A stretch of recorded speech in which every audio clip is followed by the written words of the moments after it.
Starting out, I told myself I want my camera to take me around the world. I want to travel the world, and I want to travel with artists. I want to be a documentarian. I want to be the cat jump off the plane. Bah, bah, bah, bah, bah. I want to catch you in the airport. Bah, bah, bah. I want all that. I am Shannon McCollum. As I would like to say, I'm a photodocumentarian. This is my almost 31st year shooting. About 90 or 91 is when I started.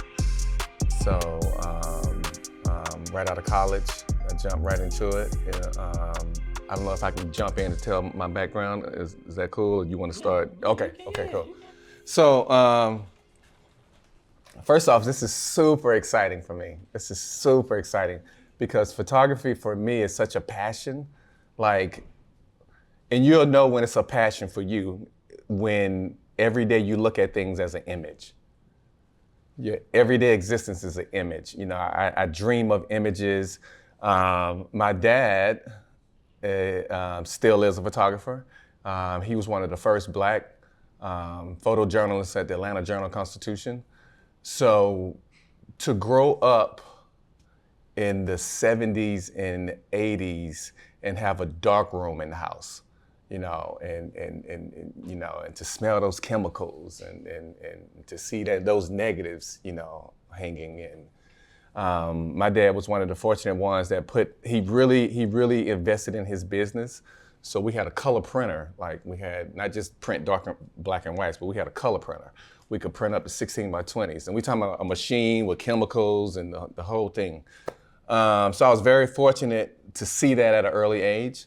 I was also very fortunate to grow up with a house that looked like this, just pictures everywhere on the wall, just everywhere. So when whether you know it or not, that's kind of programming, right? It's you see it. Your dad go to work every day with a camera, not a suitcase. You know, you got a refrigerator full of film. You know, as a little guy, you seeing this stuff, and you like, you know, people coming over to the house taking headshots. I'm helping my dad set up his tripods and his lights and strobes and at the time I still didn't even want to be a photographer. You know, it wasn't even close to anything I thought of, but I was being groomed, if you will. I was being groomed from a young age. You know, just going to something you guys probably didn't really get the chance to experience because we're in a digital age now. But going to the photo lab, going to the 1 hour lab, getting film processed. You know, all that's it was a process for me growing up, and it was very exciting. So to be in a room full of photographers is everything to me. It's awesome. I'm just as inspired by you as hopefully you will be by me and my story. I growing up in Atlanta,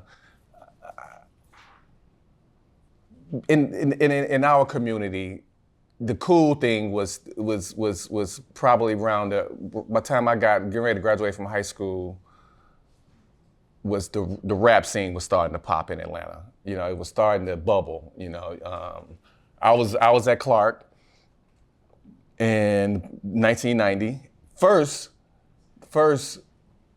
I was inspired by the reason I picked up a camera. You know, in the back of my head was my dad. But my homeboy at Morehouse went to his apartment and he had a studio and all his pictures on the wall were so dope. It was so dope. Like my parents' house was pictures everywhere were his assignments. So whatever the newspaper had him do that day, you know, like Michael Jordan's rookie year, you know, we got pictures of Michael Jordan, you know, with hair, when he had hair, you know.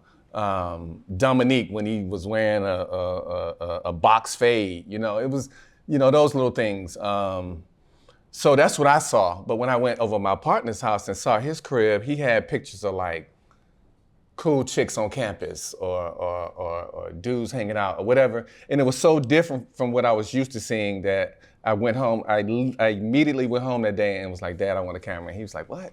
You know, you never talked about wanting a camera. And I wanted the camera immediately. And to my advantage, I jumped right into a Canon AE1. And I already had is it the L series lens? What does Canon have? What's their top lens? It's the L series.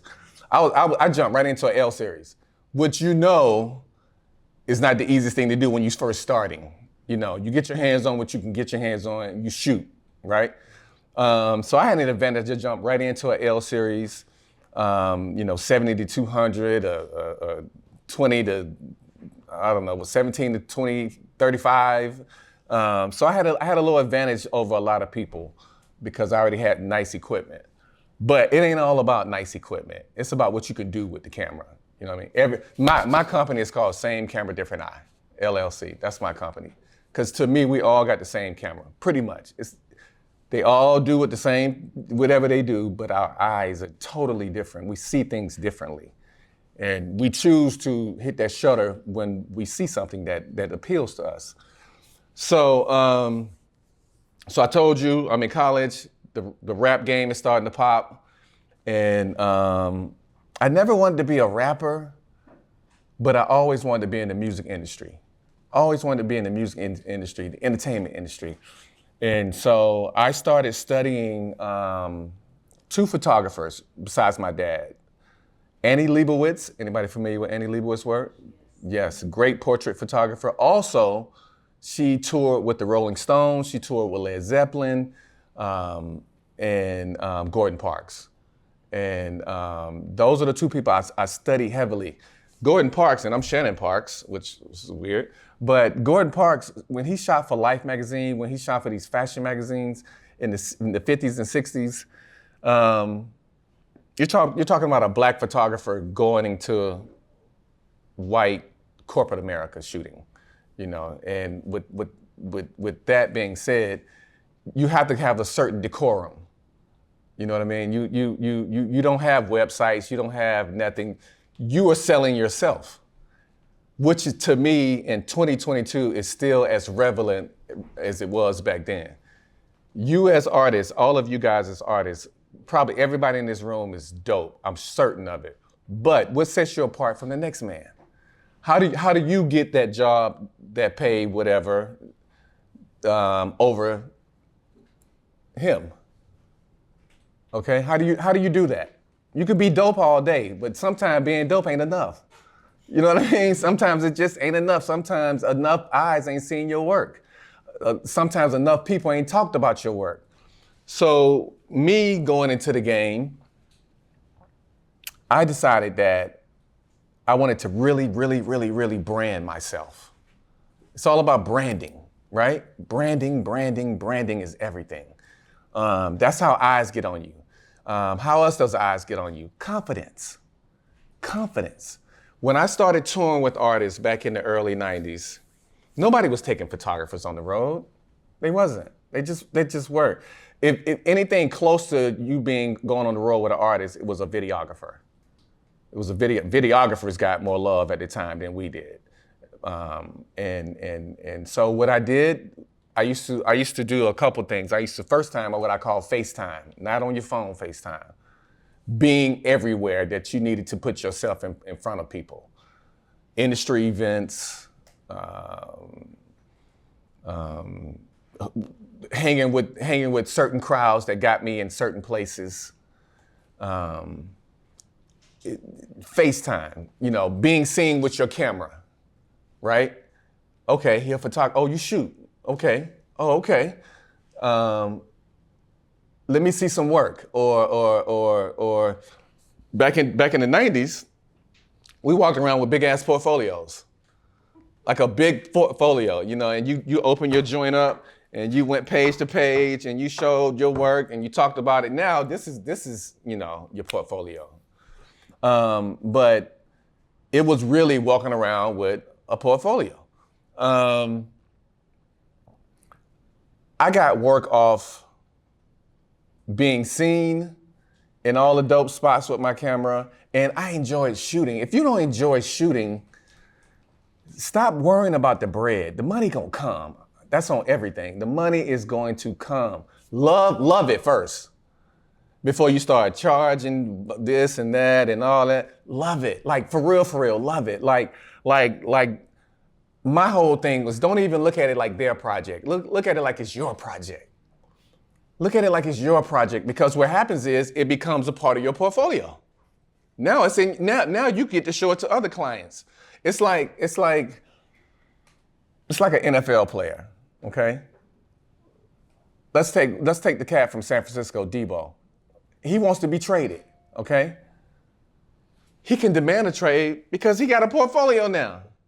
He done showed you what he can do. I don't have to talk it. I done showed you.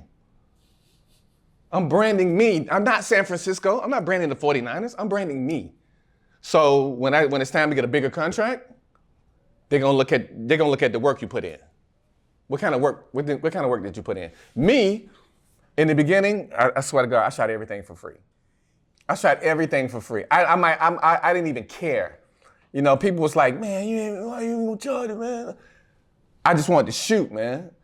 And the more I shot, let me tell you the next biggest gift that you guys already received, but you're gonna continue to get is the more you shoot, the people you shoot, they are now your sellers. They're talking about your work. They're talking about what you did. They're talking about was you punctual? Was you late?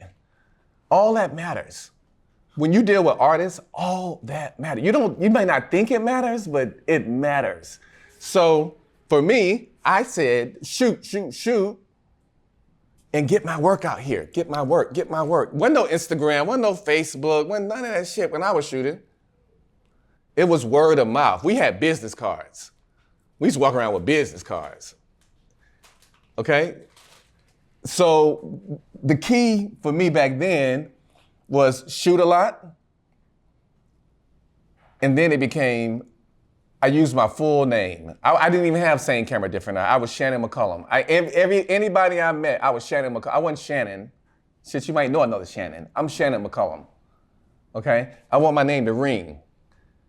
I wanted to ring so you can remember me. So then that transpired is being seen with the camera. I was the dude with the camera everywhere. I was showing up to all the parties. I got into all the free shit. The other thing with shooting in this industry, don't just get to know the artist. For real. Even if the artists see your work and they think you dope, he ain't who you need to be, making sure they know who you are. You really need that road manager in your pocket. You need the tour manager. You need the assistants to fuck with you. You need am I learned to curse? We all grown, right? You need everybody to fuck with you, not just the artists. Because what happens is they put you in place. They set you up. You on their text message chain now. You in their emails. So when you shoot and you do a dope assignment, video shoot, you shoot BTS, whatever you're doing, kill it every time. And so you'll be remembered not only well, and they're going to be your biggest sellers. They're going to tell other managers to rock with you. They're going to tell other artists to rock with you. It's a trickle down effect. But the other side of that is be lazy. Be the nigga that's just chatting it up and your camera here instead of here. Be ready. Camera here or here, however you're shooting, be ready. If I see you, if I hire you, okay? And I peep you kicking and you hollering at that girl over there, you hollering at her, and you missing moments. I'm paying attention. You missing moments that can't be restaged. You can't restage this shit. You gotta get it while it's out there. Okay? You gotta get it while it's out there. So the more you look like you are up here with it, you're ready. And when you're ready, you're capturing shit, you're catching shit. You're catching things that other people not catching because they bullshitting or they trying to do what, kick it to whoever at the shoot or whatever. The key is what I'm saying is be hella professional. All the time, even if it's just your comrades and it's just some people that look like you and you look like you can be cool and you look like you the nigga that can smoke a blunt with them and do all that. Don't. Be hella professional, be on time, and on time to me, early is on time is late. I got that from my grandmother. Early is on time is late. If you gotta be, if the shoot is at 3, be there at 2:45, be there at 2:30. Walk around and peep your spots. Peep what's around you. Peep. You know, they may want, you know, we got the studio backdrop. We want you to shoot this. Okay, well, I might want to shoot you on the brick. Or I might want to, you know, shit, I see something over here. Or I like this yellow chair. I might set you up. Be thinking of shots. I'm constantly thinking of shots. My subject, whoever my subject is, guess what I'm doing? I'm studying them. I'm studying their gestures. I'm studying their kind of laugh. I'm studying how you do when you're talking to somebody. I'm waiting on you to catch a pound so I can get that shot. I'm looking at everything, whoever I'm documenting. I am an overall looker. I'm looking at everything. When the makeup artist is getting ready to get her stuff together and put somebody in the chair, I'm on it. You put the cape on your artist or your client, I'm on it. You ain't asked for it, but I'm gonna capture that. It's a good look. Regardless, it's a good look. They ain't asked for it, but give it to them anyway. Whatever they ask you for, go way over. I go dumb over. And it sucks with the editing part, of course. We know we don't like going through all that shit, but you are more than protected. You got stuff that they asked for, and on top of stuff that they asked for, you got more stuff. Okay? So what happens to me? I decided, I told myself, I said, I want my camera to take me around the world. That's what I told myself. And whether you believe in the power of manifestation or not, it's real. It's you doubt yourself, okay, yourself telling you, okay, well shit, we can't really do that. We ain't that person. But if you constantly saying, even on bad days, even on fucked up days, even on fucked up shoots, even, you know, you forgot to charge your batteries for you left. You know, you left your SD card. You know, whatever it is, you have to put yourself in the mindset of, I'm finna, yo, let me just call my nigga, you know, yo, stop by the store for me real quick and bring an SD card. Whatever. Be in the mindset of, I'm not gonna fall. I'm gonna make this shit pop. So what that means is you don't go. I call it offense. I'm on offense. I'm constantly on offense. I'm trying to get down there and score. I'm telling myself I got 2 minutes. So I need to make that shit down there. I need to get down there. That's what's in here on me. Every time I gotta shoot, every time. Right now, I tour with George Lopez. I've been with George for 7 years now. I go out with him every weekend. All we doing is going city to city, theater to theater, comedy club to comedy club. I got so much of the same shit, but every night, every Friday or every Saturday night, we have a show. I am constantly saying to myself, okay, tonight, I'm gonna go up in the balcony. I'm gonna go shoot up in the balcony, okay? Most of the show, I'm gonna shoot behind the curtain and get that wide pan, okay? I'm gonna shoot from here. I'm always thinking, how can I be a little different? And there's so much I can get in the green room, you know. There's so much you can get, you know, coming off. We not on no bus. We coming off a plane, and you know, we fly private. I want to be the first one off the plane. Why? So I can get them shots. I can get my client coming off the plane. The key to shooting celebrities is they all full of their motherfucking self. I ain't telling you nothing you don't know. They are full of their self. So what's the key for you? Make them look good. Right? Make them look good, and they're gonna forever rock with you because you're doing just that. It's an ego thing, right? It's ego-based. But your key is to make your client look good. And the more you make your client look good, let me tell you something, man. How I jumped from rap to going to a guy that's, he told me last year, he said, Shannon, I made $100 million in my career. He said, I made $100 million from my TV. He's one of the only ones that own all his own TV shows. Everything, you know, the Lopez show, George Lopez, it's all his shit. So him telling me that was like, okay, you know what, man? I gotta continue to boss up. I gotta continue to do this. So, going back to rappers and shooting a lot of free shit. And let me tell you also a lick now, especially now.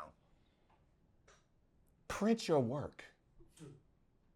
Print your work. Looking at it over here is cool, but how inspiring this is to walk in the studio and see this shit on the wall.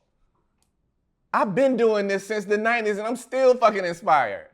I walk these halls out here and I'm still inspired by what Cam is doing. I'm like, this nigga is killing it because he's thinking. He's thinking. He ain't doing that and y'all ain't doing, but he's thinking forward. He's a forward thinker. You gotta push the limits. Cam ain't doing nothing that nobody in this room can't do. Ain't nobody doper than yourself if you really put that shit in your head. For real. I mean, and he's built the name for himself. So when you build a name and when you put the work in, they fuck with you. They gonna rock with you because whether you believe it or not, you are seriously important. Because now you're helping them build their brand. You're helping them tell their story. And that has always been my motto is how I sell myself is I'm gonna tell you how I'm about to make you look. I'm gonna tell myself how you're gonna look back at my images 5 years, 10 years, 15 years, 20 years, and you're gonna be inspired by what we did and what you captured, or what I captured. Okay? How many of you go back and look at coffee table books and look at work from back in the day? Right? I have a slew of I used to sit up in Barnes & Noble and get a stack of books and just go through them, just be inspired by the work, and magazines, hip hop magazines, fashion magazines. You can be a hip hop photographer, and I used to subscribe to W and all these women magazines because the photography in there is so dope. So it inspired me to want to shoot rappers in the field or shoot. One time I shot Juvenile in a cemetery because I was inspired by a shoot I saw in a fashion magazine. You know what I mean? So it's all, and also, which I think is very dope that you should do if you don't already, as you're always driving, location scout. Location scout. No matter where you're going. If it's a door, if it's a funky door that the paint is chipping, if it's a sidewalk, if it's whatever it is, location scout. And make a mental note and put it somewhere so you'll have it. Because what you're doing is you're building your catalog. You're building your catalog of locations. You're building your catalog of it may not come back to you until 6 months down the line, and you'll say, you know what? I want to shoot this person over there that I saw, when I was riding, get my car washed about a week ago. You know what I mean? I saw this dope mural, and with the mural, a lot of times you don't even need the whole mural. You just need a piece of it. You just need to frame it. You know what I'm saying? You just want that little, whatever's going on. You want that. That's the way I see it. I don't have to see all that. I see that. You know what I mean? I see that. So be inspired by everyday shit. Be inspired by jumping in your whip and seeing shit. Be inspired by the way people. I wouldn't even have to shoot you, and I could watch you, and I'll know how I'll shoot you. I'll know. You know what I mean? I know what's your angle. Because I pay so much attention to people. That's why I love shooting artists, because not only are they eclectic, not only are they on a different vibe than the regulars. It allows you to think a little further on how I want to photograph. You first off always got to be like, damn, how I'm gonna shoot this person? How I'm gonna do this? You gotta go in with a game plan. Right? You got to have a mindset. So starting out, I told myself I want my camera to take me around the world. That's what I told myself. I don't want to pay for trips. I want to travel the world, and I want to travel with artists. I wanna be a documentarian. I wanna be the cat jump off the plane, bah, bah, bah, bah, bah. I wanna catch you in the airport, bah, bah, bah. I want all that. I was so inspired by what Gordon Parks did with the Black Panther Party. You know, I was so inspired by what Annie Leibovitz did with makeshift studios in hotel rooms. You know, I'm inspired by all of that. So I adopted pieces of other photographers and made it my own thing. I started touring. I think the first artist I started touring was Pastor Troy, Atlanta dude, and he was huge back in the day. He was that Atlanta thing, man.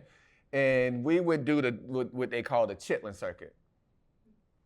And that's going, you know, hitting all the little Southwest, you know, Southeastern, whatever, you know, your Tennessees, your North Carolinas, your all that, right? And I would just study the dynamic of how nuts they would go. He would wait till he wouldn't even go on till 1:32 in the morning. Like he would wait till people got real nice and drunk. And by the time he would go on, it would be mayhem. And a lot of times, it's not even all about the artist. I want to capture what's going on out in the crowd. You know, when people be wilding. I like that energy too. So I started with him, started shooting a lot of little local artists. And another thing is, if you can snag a couple big artists, no, let me start over. If you can snag some little artists and start shooting them and making, you know, that's a part of your portfolio, somebody's always connected. You know, and another thing for me that's very valuable and important besides your camera is your character. Your character's everything, man. What kind of cat are you? You know, you dope, but you know, are you an asshole to work with? Are you hard to work with? People take all that into consideration. What kind of person are you?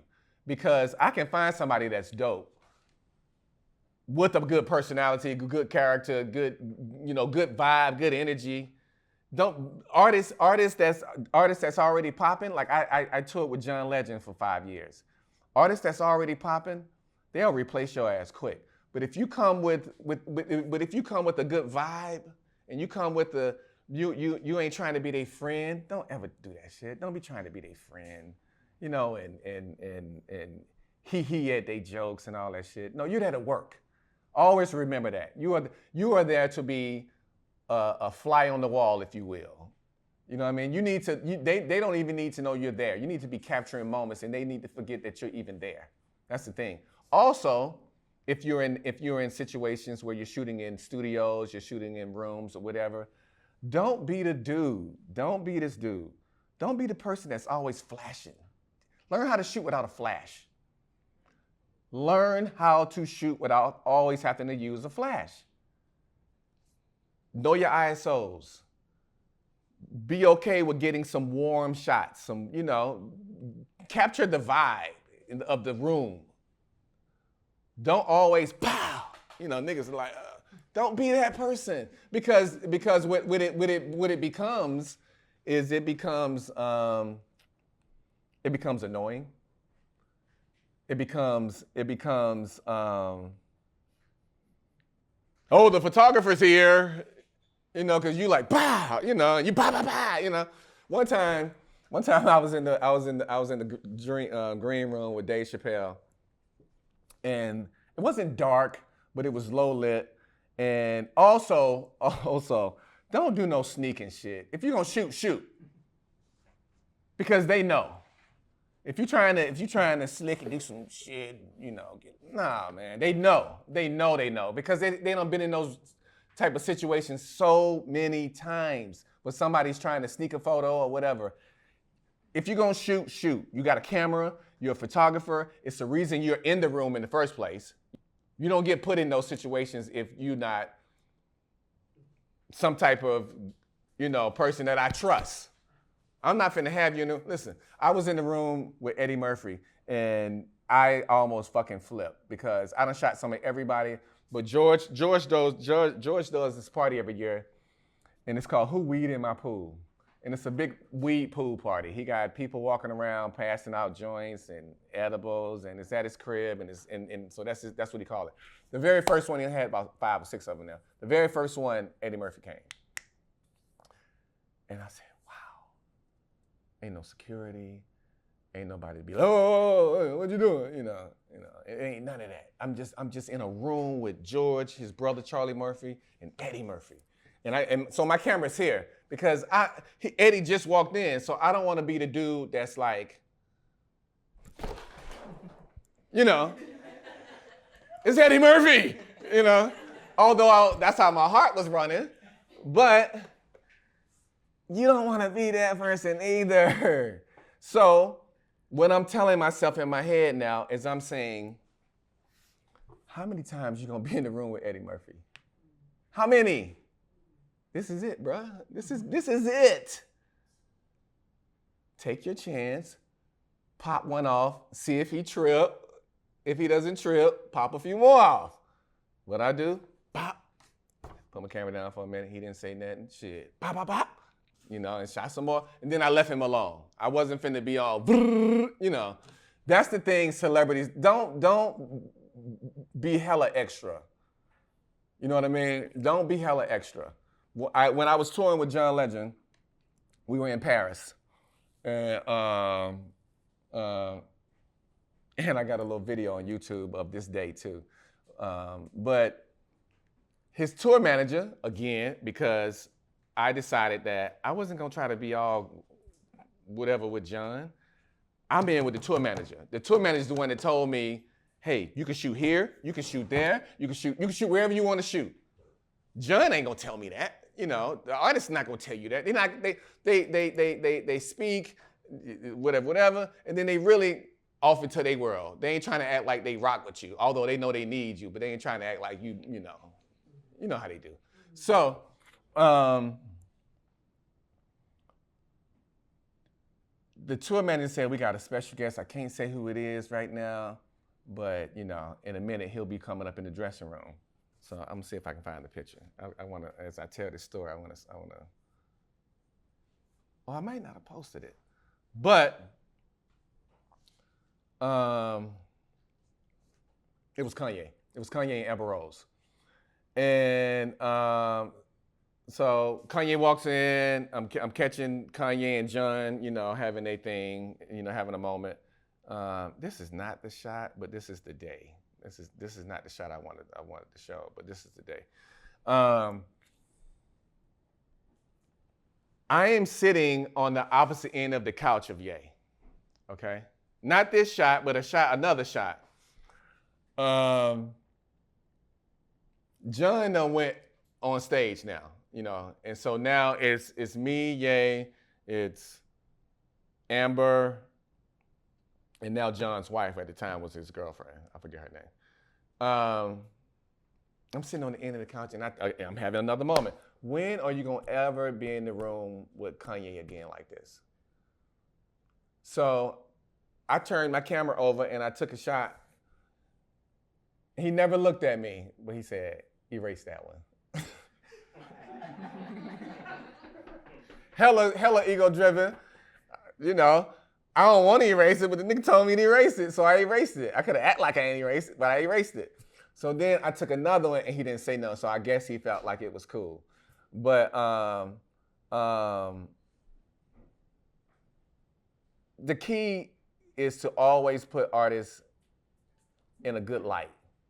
Work, just go to the mountaintop with it, man. Just really dig in and get and feel good about your shots. Feel good about. Another story. There's a guy in Atlanta. All right, saw my work on Facebook. Said, hey man, I am DM me. Said, hey man, I'm the CEO of the Atlanta Housing Authority. Right? I said, okay. He said, I need all my employees shot. We need new headshots. Okay, it's about 50 employees. Shit, okay, I'll shoot them. Boom. Did a great job. Also, Turn your work around on time, man.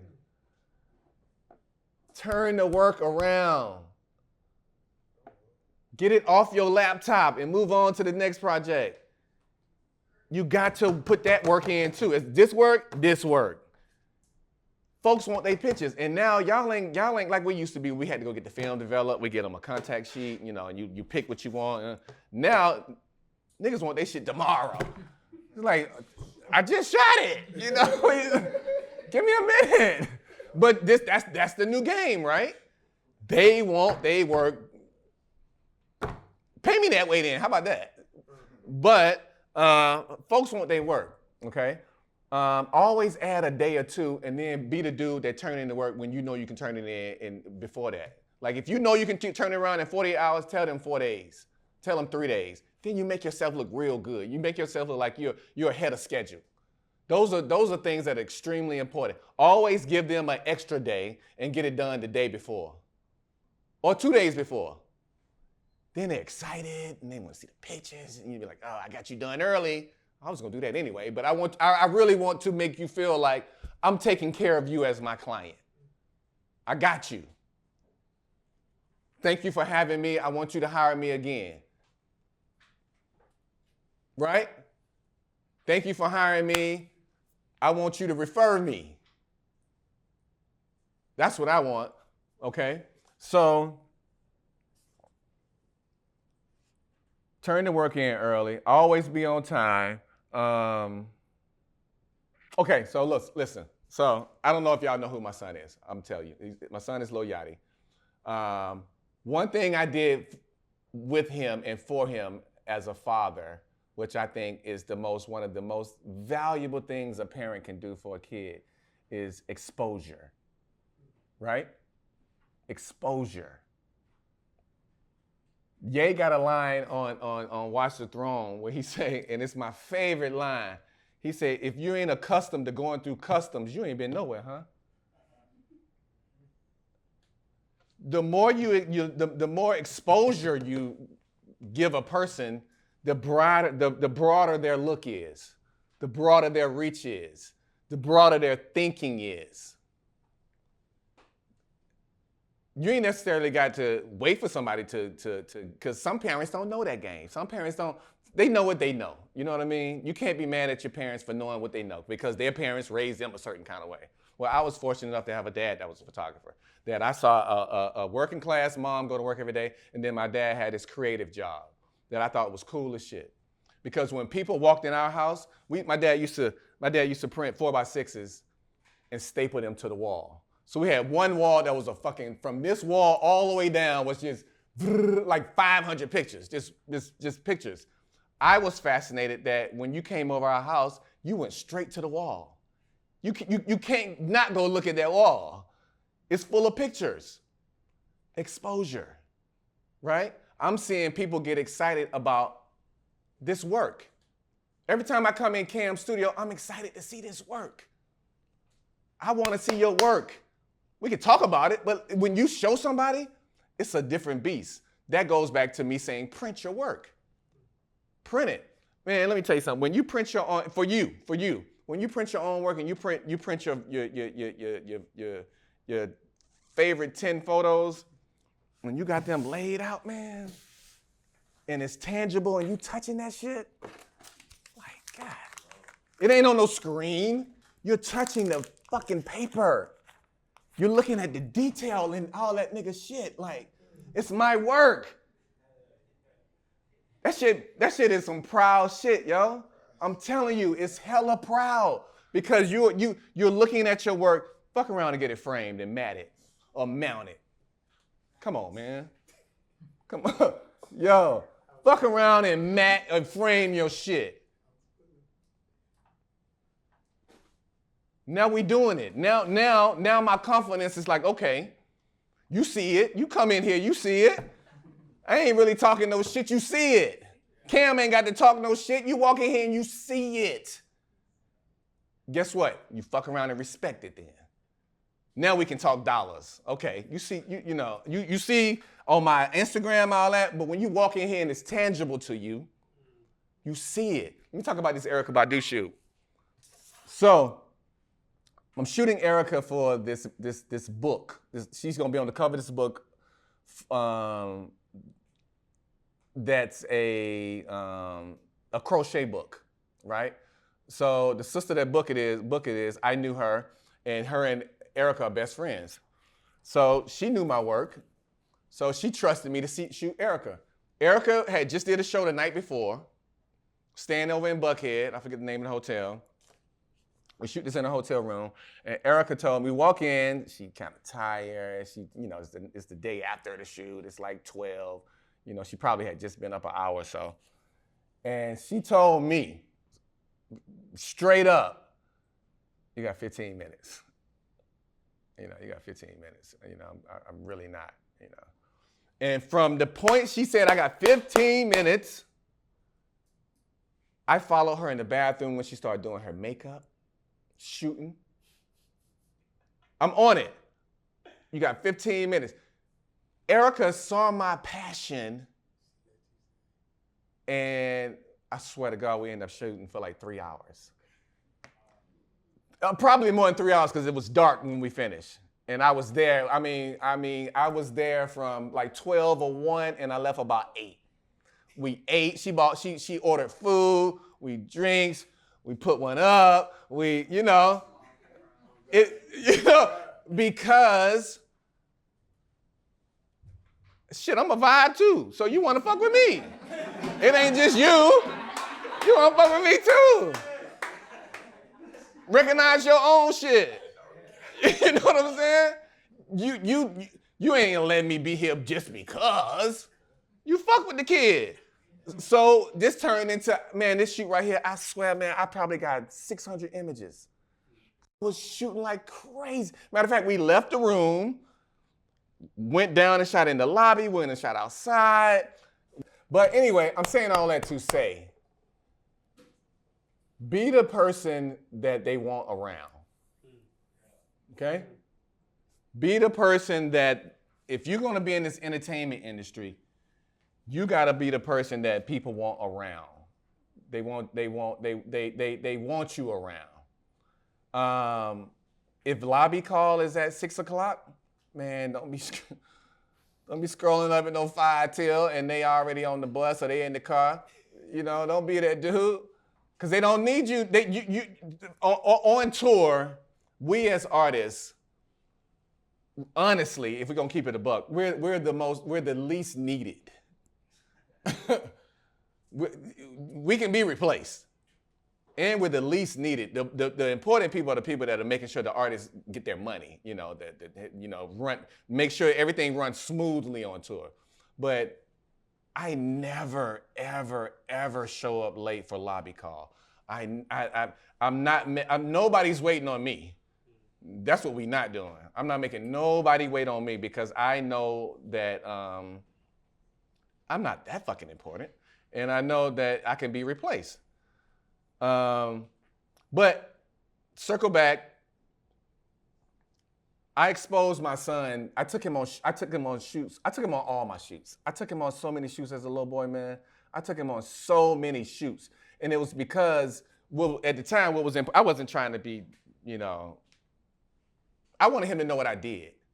I wanted him to know what his dad did. I wanted him to understand. After every shoot, I show him my invoice. He's like, "Wow, Dad, you got paid that for 30 minutes?" I was like, "Yep."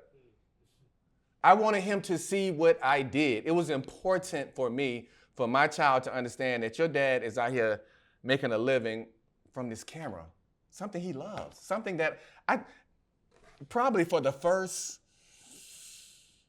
13, 14 years of his life, I must have took his picture every day.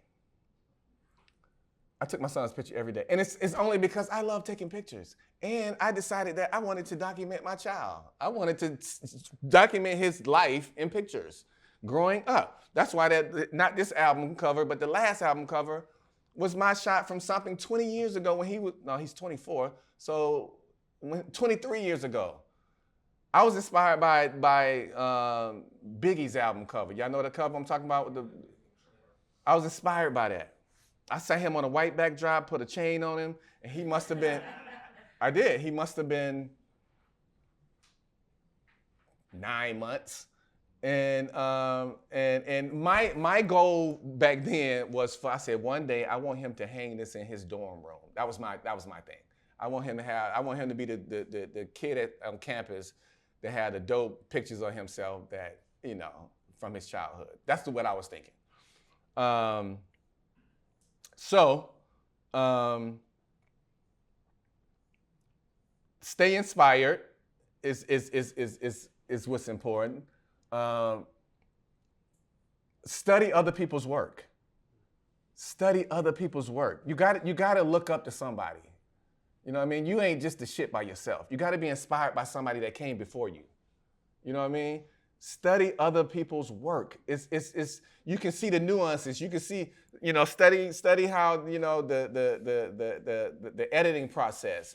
If you're a videographer, study. If you're a photographer, study what's their niche. Everybody got their little thing. If you edit your pictures a certain kind of way, my thing is I like catching people in good moments. You know what I mean? I like capturing people in good moments that make them look good. Capturing people in the element. And how you capture people in their moments is you study them. You pay attention to them. You be ready. You pay attention to, are they a laugher? Are they a smirker? Do they like to just, whatever they like to do, study them. Study your subject. Study your subject. That's what's hella important. Study your subject at all times. Even if it's my first time working with you, I'm still paying attention.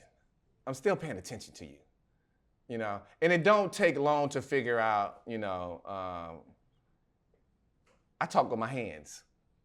It don't take you long to figure that out. I'm passionate.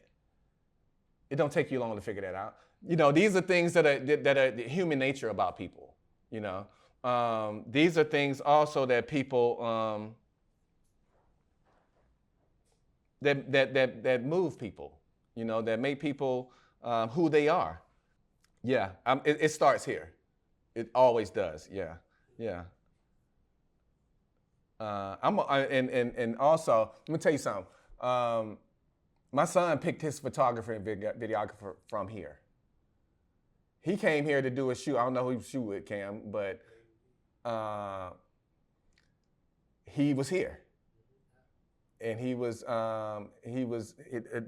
videographer / photographer was here working, interning. And I don't call him Yachty, I call him Miles, because that's his real name.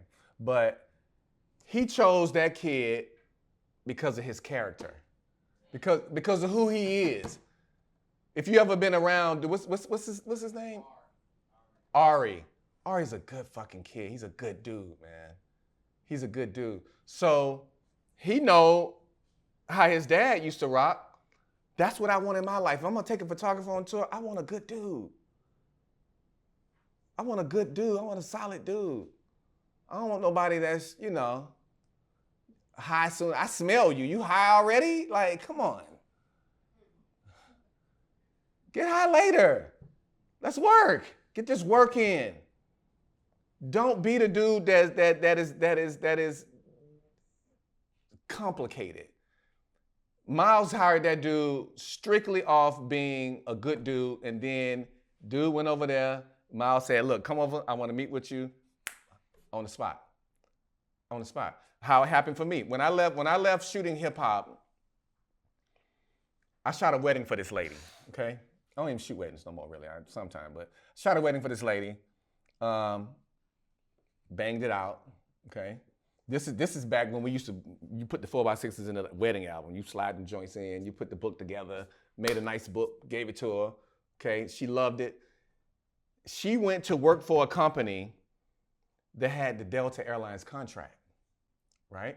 So the graphic company she works for has the Delta Airlines contract. People don't know this, but airline hire photographers. Airlines have photographers. Delta Airlines is the headquarters here, okay? I'll tell you how this play went. All right. I shoot her daughter's wedding, do a good job. A week or two later, she called me. She says, "Are you available to meet with me and my boss? I may have an opportunity for you." I said, "Sure." Okay. Bring my portfolio, show up with my portfolio, show him my work. Now, honestly, I ain't got no corporate shit in there. I'm shooting hip hop. I'm shooting, all that kind of stuff. But work is work.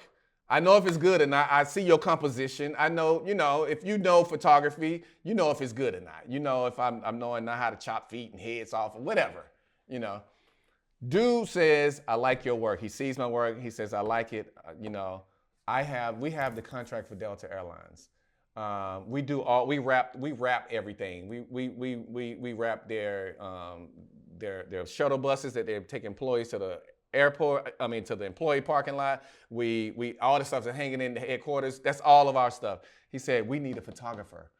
Delta needs a photographer." They immediately hired me on the spot. And then a week later, I was on my way to Ghana to shoot a project, and did that for 3 years. And it goes back to me not shitting on this lady at her wedding, I could have showed up late. I could have been professional. Guarantee you, I wouldn't have got that handoff to Delta, which ended up being a good look because I had just told myself years ago I want to travel around the world. So here I'm, a dude that looked like me in this corporate setting, jet setting, getting paid nice, okay? Then it turned into Delta. Let me tell you what Delta used to do. I used to partner with corporate communications. That's who used all the photos. You could say, "I want to go to Italy. I want to go to Italy this weekend." Delta would pay for your pay for your hotel, and give you a per diem in exchange for pictures that they could have to post on their site. You could go anywhere Delta flew, paid for, in exchange for your photos. So I was killing them. I was going everywhere. I was telling them. And they already had a white lady that was there, that was the main shooter or whatever. But my work ethic I came in so tough. She was older. She didn't drive at night. She did, all that kind of shit. I'm on it. You're not? I got it. Delta's the headquarters here. They sponsor everything. You see Delta everywhere. Chastain, Delta. You need pictures of artists. Me shooting at Chastain Park because the Delta logo's behind that. I'm on it. So then I became the go-to. So I went from hip hop to Delta Airlines, and then I said, you know what? After that contract was up, I said to myself, and this is no lie, I swear to God, I said to myself, I want to shoot Mike Epps because I feel like he's the next Richard Pryor. I felt like he was that dude in the black comedy world. Okay? How I got with Mike Epps. And this Mike, every time Mike come to town, he called me now. But let me tell you what happened was Mike did at the time, Mike was trying to help save the Tupac Center out in Decatur. Okay, so he had a free concert, all right? His assistant found out about me. I shot the concert, turned in the pictures, but while I was there, I was parlaying with Mike and his road managers like, look, man, I said, you should take me on the road. I said, what you do, it deserves to be documented. You should take me on the road, okay? I didn't try to stay off in Mike Epps' DM. No, I stayed in contact with his road manager. I kept the plug with him. Ended up touring with Mike. Mike went on tour. I was touring with Mike for like 6-7 years. Mike jumps on a tour with George Lopez, Charlie Murphy, Cedric the Entertainer, D.L. Hughley. He do one show. They on a whole tour. The first show he do, we're in Tampa. He gets the call that he's getting ready to start filming a TV show. So he can't do no more of the tour. Yo, I'm pissed because now, I thought I was getting ready to get all these great shots, been on tour with these guys and George Lopez and all these different people. I still had my laminate. My laminate. What did I do? What I didn't tell y'all is after those 3 years at Delta Airlines, I parlayed that into getting a job at Delta. So as my contract was up, I had got cool with the CEO.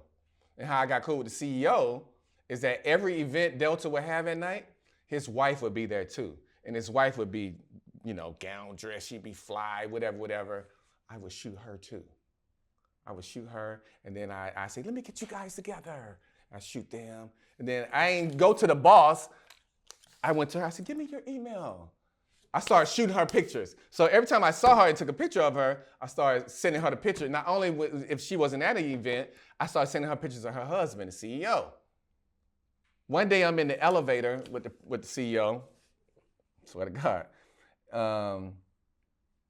He said, Shannon, my wife loves you. And I didn't know this dude knew my name. He said, my wife loves you. You're always sending her pictures and she's so appreciative. Then I said, aha. So now she said, I want to do something. Me and her got a rapport now. I'm emailing his wife. I'm sending her pictures. Okay. It's his birthday. She wants to do something nice for him. She said, what can I do with these pictures? I said, let me make you a book. Go online, do a little book, 30 pictures, cost me under $100, $50, $60. Gave her the book to present to her husband of all the stuff he had been doing over this past year of me shooting, okay? Now I'm really looking like a G because I done gave you a book to present to your CEO husband of the company. On the elevator with him. My last day shooting, my last assignment, I said, Mr. Bastian, I said, first off, it was an honor to be able to photograph you, for these 3 years. It's a privilege. I said, this is my last assignment. My contract is up. And he said, oh, no, really? He said, I'm sorry to lose you. I said, well, I would love to, be a part of the Delta team. He said, here's my card. Call my assistant tomorrow. My secretary. Call my secretary tomorrow. Called the secretary. She said, he told me to expect your call. So she gave me she emailed me something like, show up here on Friday. I show up. Now, Delta is hard as hell to get in. I show up, walk in the interview. Didn't even really know it was an interview, but kind of knew it was an interview. Walked in the man's office. He was a black dude, real cool, older, cool dude. And I peeped, he was like, OG. And I'm getting ready. This is him at his desk. He's walking to his desk, and I'm like walking to sit. that chair always in front that you got to sit to be interviewed at. As soon as I'm getting ready to do this, he go, man, you got a damn job. You was just referred by the CEO. Come on, man. And if you tell them I ain't interview, I'm gonna tell them you lied. And I'm going into my 14th year. Okay, and I turned my shooting hustle into a work hustle, and now being an employee at Delta, I turned that hustle into shooting out of town because now I fly free. So now I can get that bag out of town because I got that Delta in my back pocket. I use Delta to eclipse something else, right? So it's all about walking yourself into another bag. How do you walk yourself into another bag? It's being open to being, open mindset, right? I filled up a whole passport off Delta.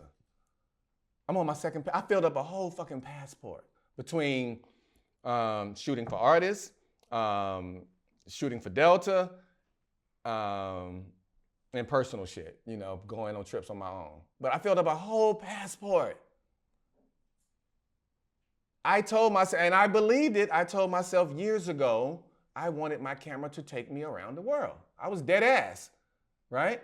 I went on tour with Lil Jon. It's still to this day the largest gross hip hop tour. It's the anger management tour. It was Lil Jon, it was 50, and it was Eminem. And I had got an assignment, which is, I don't know, the Source magazine is still popping, but it was the Source magazine. And I was shooting Lil Jon. Lil Jon, crunk music, is that shit. It's at the top of his game, okay? Lil Jon used to be a DJ before he was, he was a DJ. He used to be a DJ. We both went to Doug. We went to high school. I'm older, but we both went to Doug. We was there around the same time, but I was older. So we remember each other from school, but we really remember each other from the scene because he was DJing everywhere, okay? Source hires me to shoot him for, a story. Okay. So I found out that I'm shooting. The dude comes to town from the Source. They always send a representative, whatever. Dude tell me, I'm going to be over at Stankonia if you want to meet me. I said, cool. So I go over there to meet dude, you know, but I take my camera. I take my camera with me, the Stankonia, because, you know, you don't know who's going to be a Stankonia. So, dude, after I meet dude, he don't try to play me, but he try to play me. So when Lil Jon arrived and some other people, you know, Lil Jon, he notices me. He know me, but he don't know me. So he dapped me up, and I said, I'm shooting you tomorrow for the Source. He said, oh, okay, cool. So now, dude telling me, all right, basically, you good, you can leave. You know, I met you, I'll see you tomorrow at 2 o'clock. I said, no, I'm gonna chill. You know, I'm just gonna, whatever. Man, I ended up getting in the studio with Lil Jon in E40. E40 showed up later, okay? Got some jewels, got some little off-the-cuff shots of them working on, I think it was Snap Your Finger.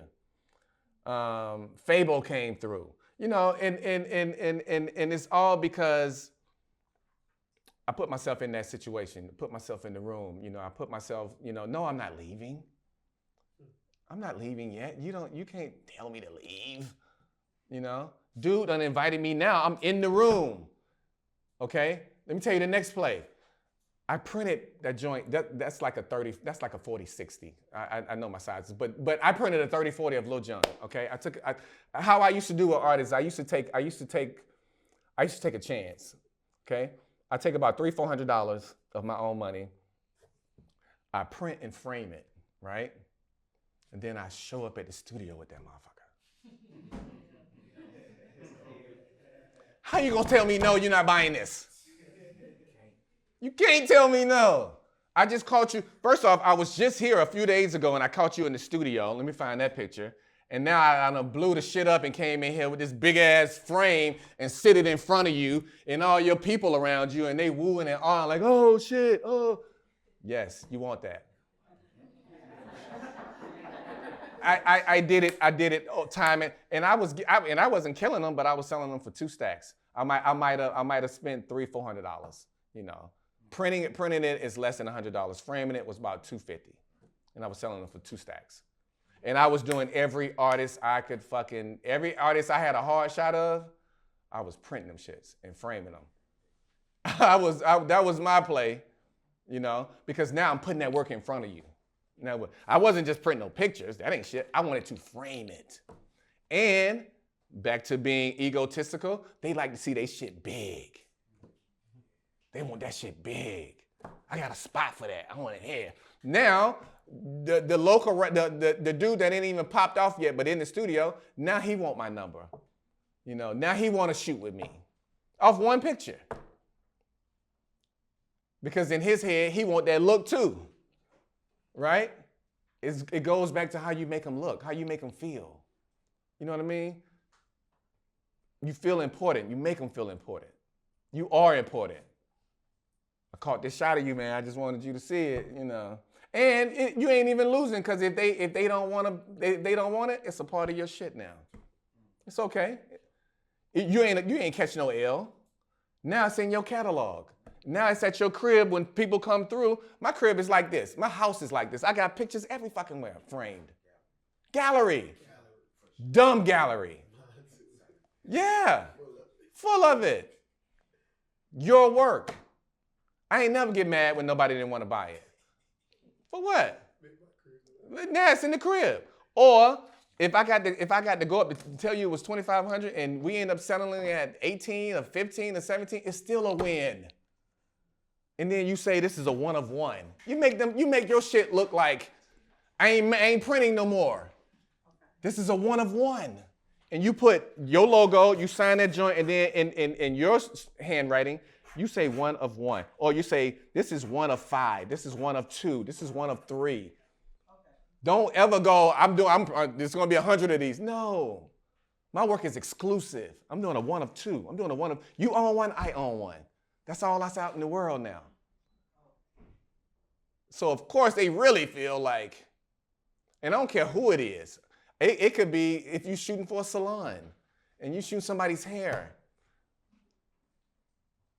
Print some of that shit and see what happens. They're going to buy it from you.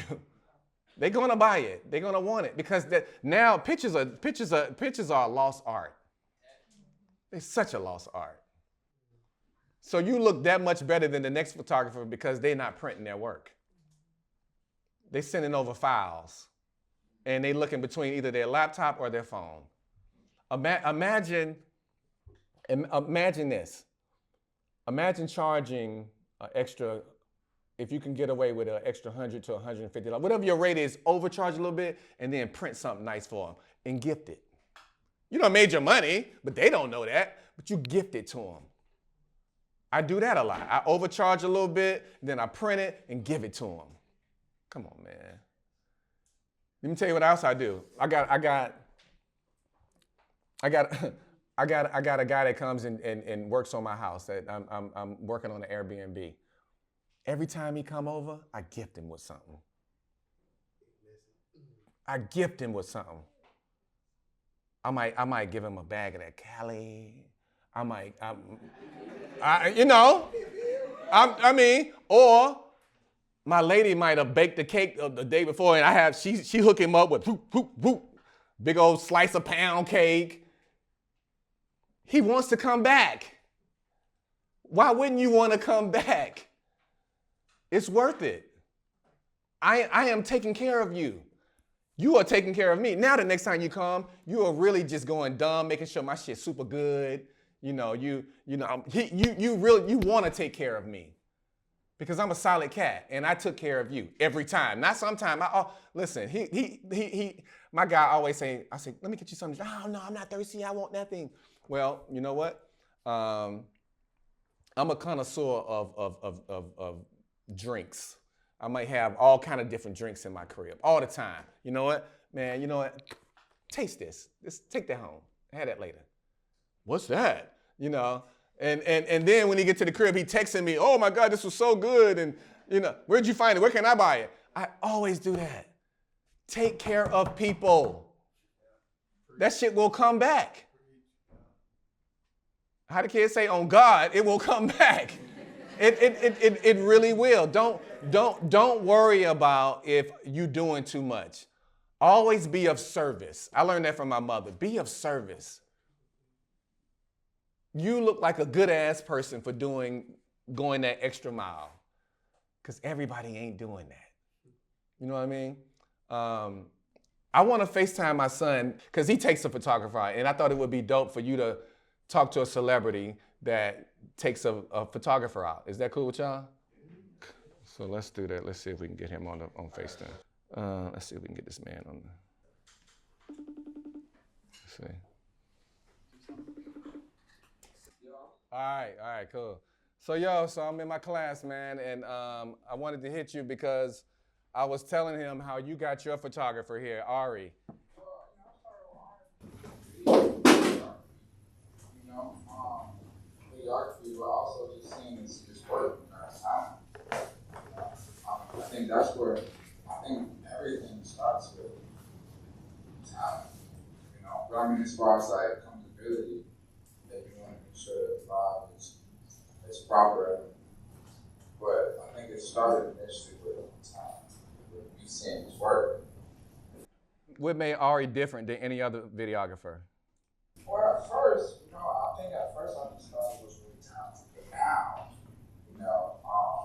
his work ethic, I haven't met a videographer that comes close to his work ethic, and just he will push it out, no matter what tools you give him, he's going to finish the project.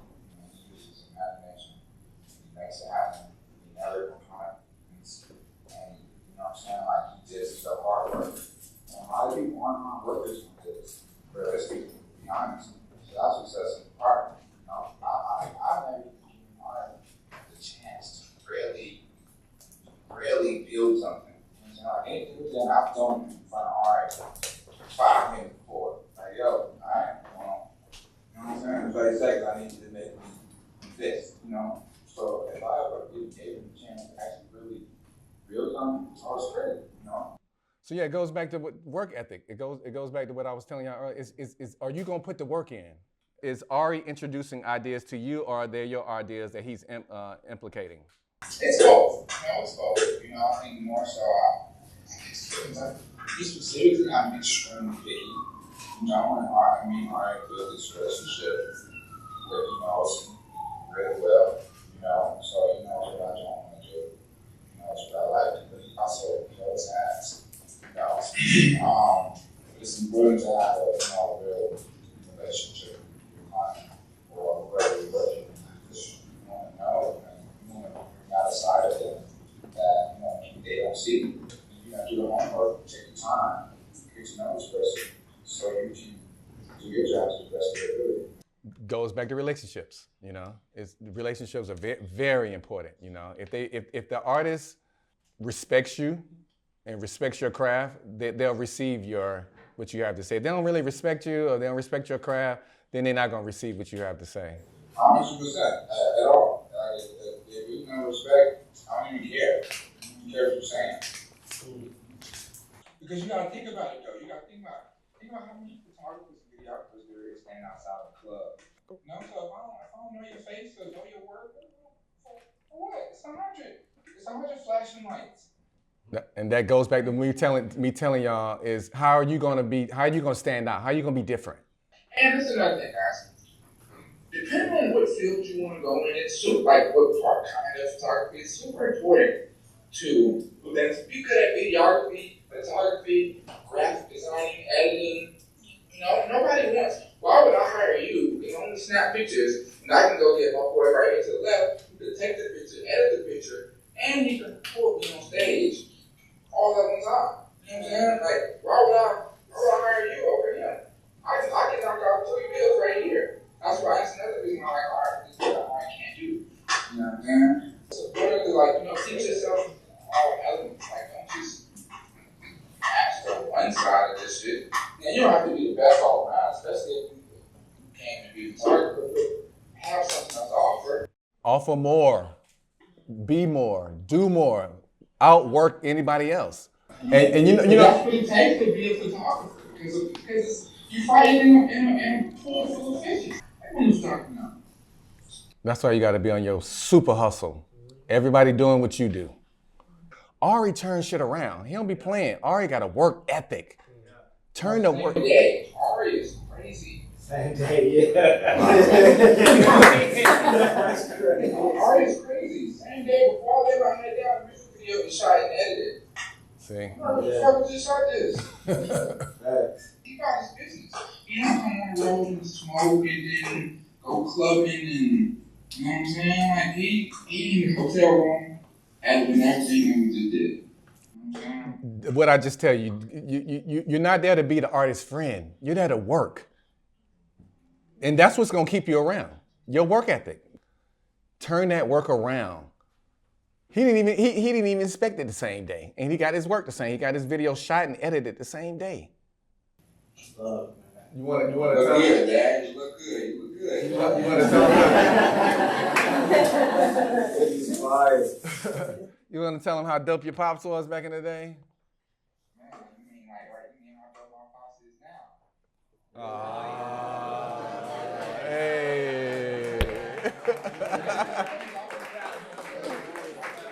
That's love.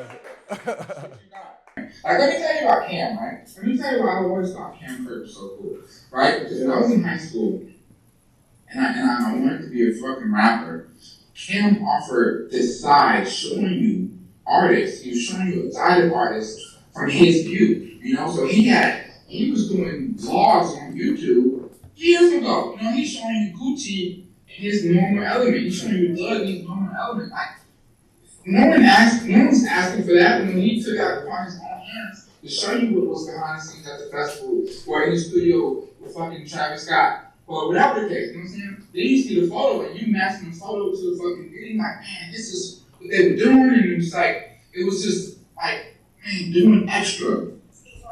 No one told him to do a YouTube and do all that, do extra, we went the extra mile, you know what I'm saying? Which we a kid in school, in high school, I'm like, man, this guy's fucking cool. And you know what? You when you were in high school, you told me about Cam Kirk. I bunch of times. He not just gonna say you dope because you got a camera.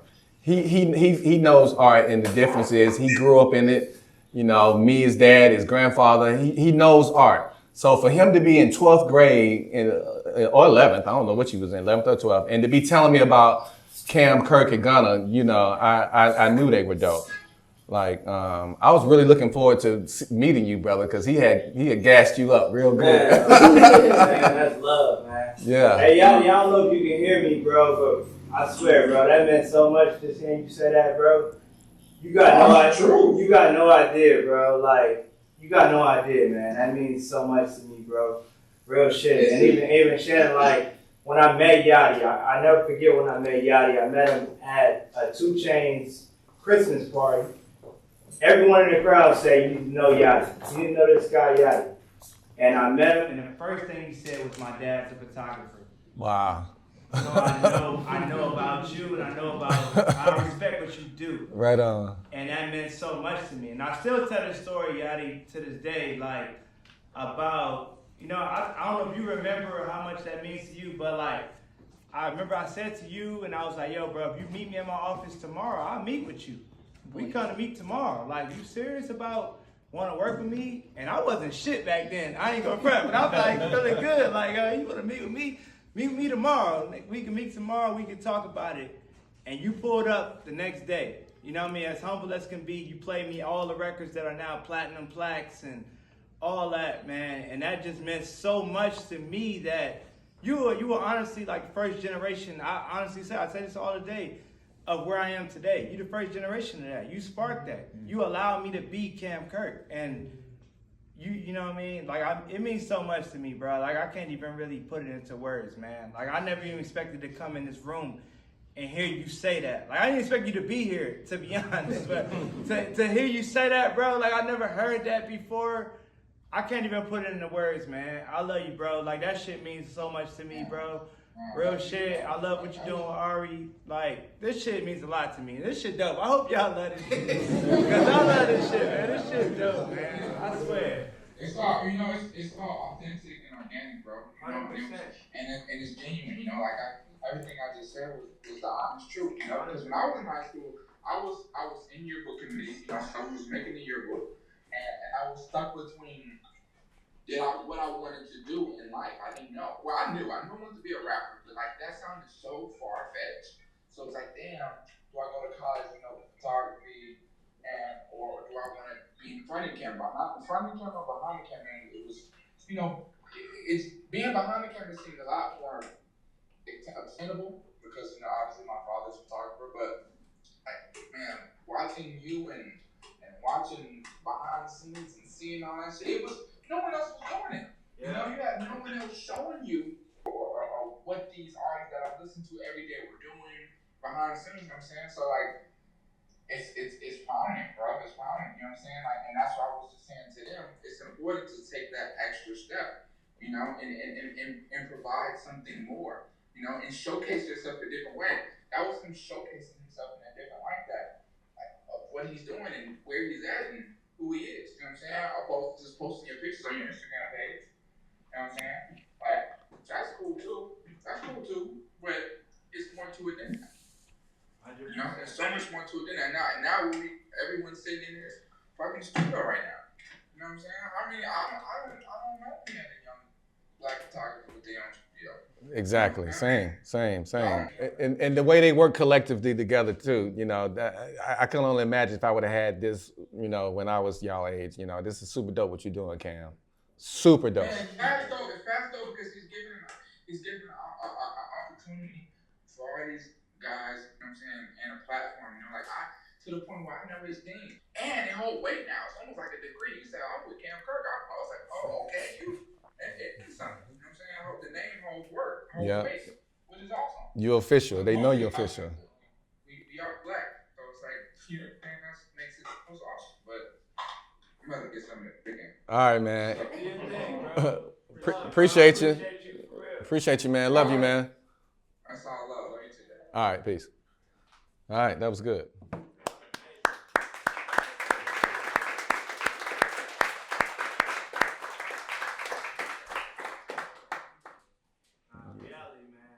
Yeah. So many gems, man. It's been so reassuring to hear someone talk this is a very touchy subject because so many people have different perspectives on what it's like to work with a celebrity or an artist, and they always say what they would do if they was in that situation or this and that. And you've done nothing but give us the honesty. You know what I mean? From good or bad or whatever the case may be. Man, you don't know. I appreciate that to the fullest. I do have one. I have a bunch of questions. I have one right now. Yes. And I hope this sparks maybe some of y'all to ask some more questions. But the one question I have, and I'll be transparent with it as I ask this question.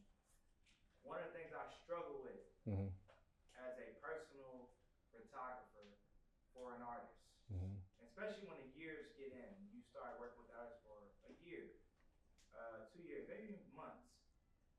How do you make sure that you are documenting the moment and not getting caught up in the moment?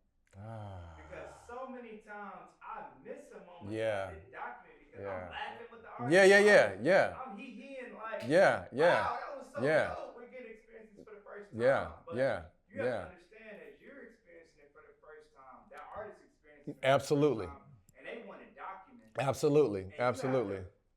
Take yourself out of the picture. Say, although I'm experiencing this for the first time, it ain't about me right now. I'm in a position where I have to document it. And capture it. How do you deal with that? Traveling with artists, new cities, new states, and you might see monuments that you're like, this is my first time seeing it too. But I gotta capture this natural reaction for the first time. I've been put in that situation so many times, man. And you know, a story that I have that I'll share is I got the opportunity to be in a small room back in the either early 2000s or late 90s, and Farrakhan came to town. And Farrakhan came to town, and he was in a room like this talking to exclusive little Atlanta rappers, change the narrative of, y'all telling the rappers, T.I., Killer Mike, and some executive guys like, y'all hold the weight. Y'all the guys that can change the narrative, what's going on, blah, blah, blah, blah, blah. So I'm literally like shooting for where you are. And Farrakhan's up here, and the team, and the rappers are in the room, and Killer Mike started crying. He got emotional because Farrakhan, he wasn't playing. He was talking some real shit. So I'm in this moment like, how many times you get to be in a room where rappers are getting called on their shit? Are you really community? Are you really about the community? Or you just, you do your turkey drive? You know what I'm saying? And Farrakhan gave it real raw like that. And anyway, after I'm shooting, and I'm so locked. It's Farrakhan talking, first off.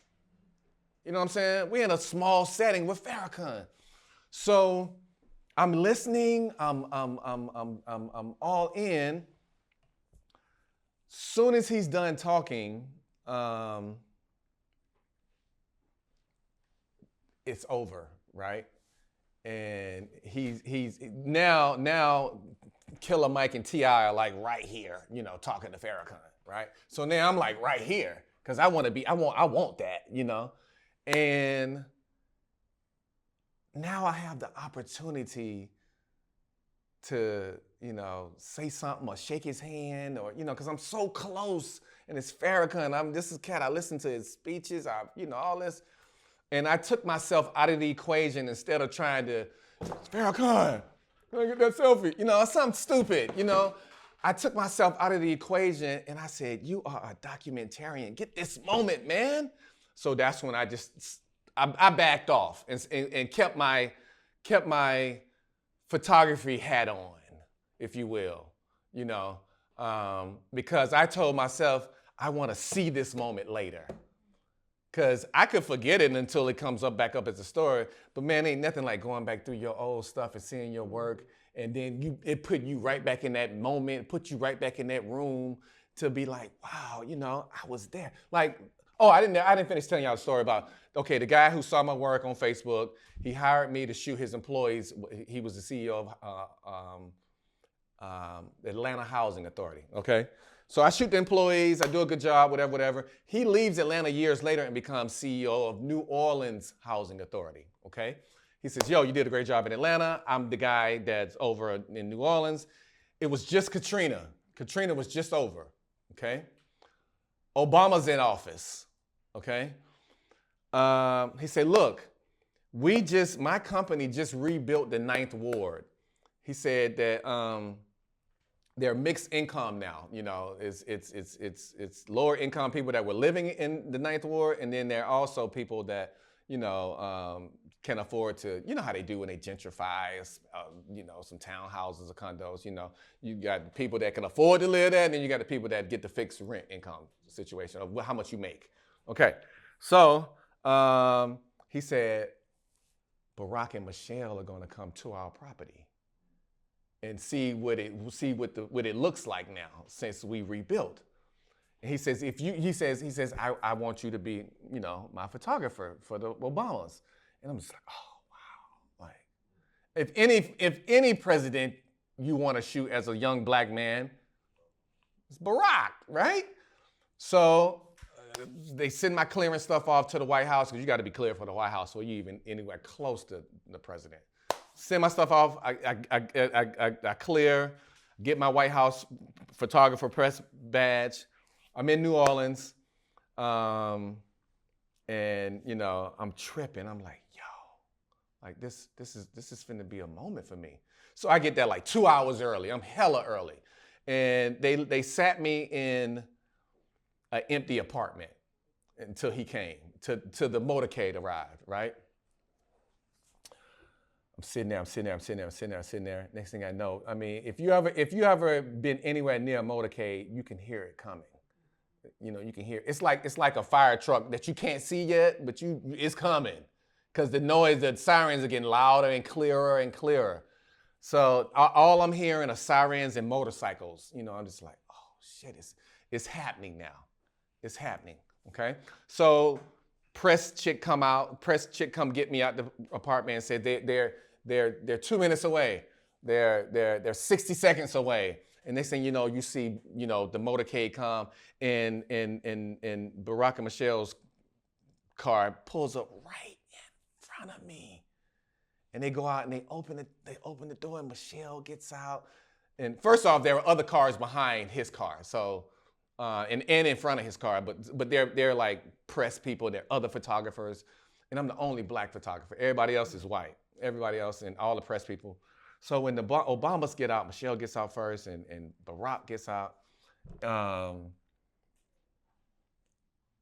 I can't even put into words what kind of moment that was for me, because that's like, you know, like what the fuck, you know, it's the Obamas, and they immediately came out the car. They went and got interviewed, because it was NBC Nightly News was there, and they did an interview with them, and then they walked the property. Like him and Michelle with the bodyguards and all that shit walked the property. I got to walk with them. And I wasn't like, hold my hand, Barack. I wasn't that close. But I was like, this is the Obamas, and that's me, where he is.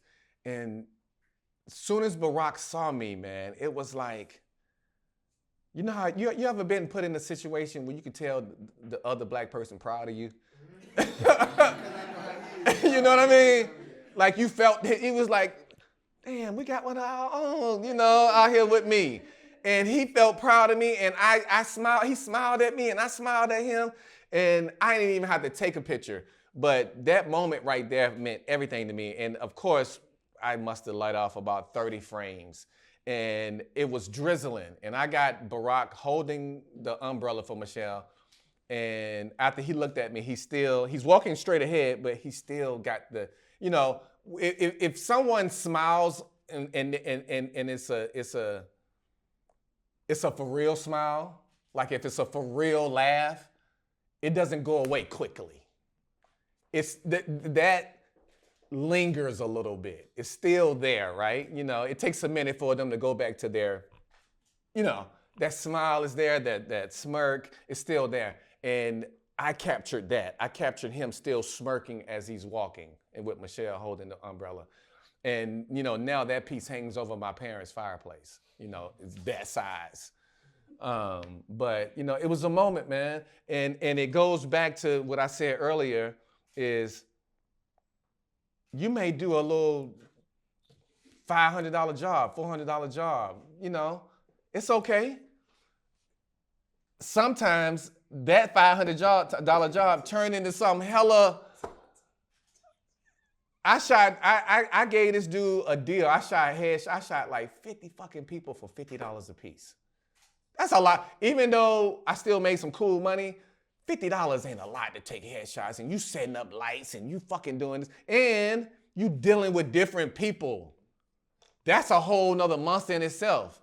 And no knock to the women, but sometimes y'all extra as fuck, and it's you know, let me see my picture, and you know, all that's taking up time. I got my light set up where I want it. You sit right here, ma'am. Boom, boom, boom. Next. Boom, boom, boom. Next.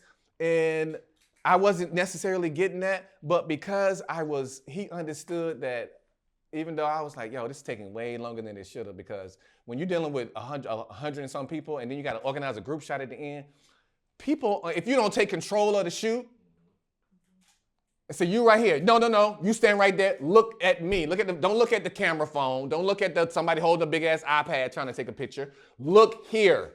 You got to lead the motherfuckers, right? You got to lead them. It's up to you. Right? You take control of your shoot. When you do that, and people that hire you see how you move. I got to shoot in New Orleans, shooting the fucking Obamas. Off of a $50 headshot shoot. $50 headshot shoot. I got to, even in I got paid $3,500 to shoot the Obamas, but it wasn't about that money. It was about, I got put in this space. I got put in the room because of some shit because how my character was and how I acted back then. Just what my son said. He walk outside the club, it's hundreds of photographers, hundreds of videographers. Everybody shoot now, man. Everybody. But be different. Same camera, different eye. Be fucking different. Own your different shit. Come to work fly. Come to work professional. Be on your game. Be on your square. Be solid in your shit. You got to fuck with somebody that's solid. You got to. They showing you who they are. Just like if somebody come in and they bullshitting, you know what? It's a one-off. I won't be using you again. That happens too. Yes. I was just wondering over your career if you have any like moments that some might perceive as failures that you learned that stuck with you. What was that, and what was the lesson? They're never failures. They're lessons learned. Yeah. They're lessons learned. And yes, I have. I didn't take an extra battery. I'm shooting all day. My battery might have died. I didn't bring my charger. I showed up one time to a shoot with no fucking SD card. You know what I mean? Yo. Yo. It happens. You know what I mean? I have to, let me tell you something. She said, my boy is in Atlanta. He got a shoot. And he only got one battery. I don't even know this dude. But who fell him though?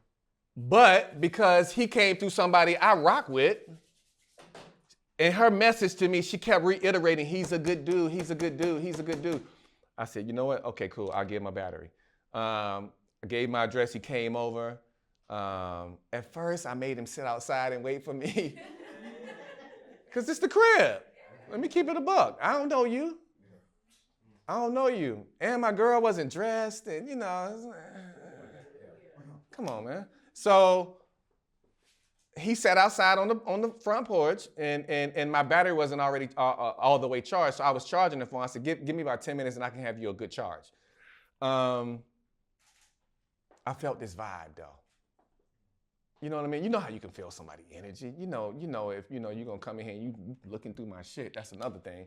But if I feel like you're a solid dude, or if you're a solid woman, and I invited him in, he came in, we started talking, he started asking me about my work on the walls. Next thing I know, dude telling me that he's a food photographer. He shoots food, and he shoots from the farming when it comes out the ground to the table, So I was inspired by what he does.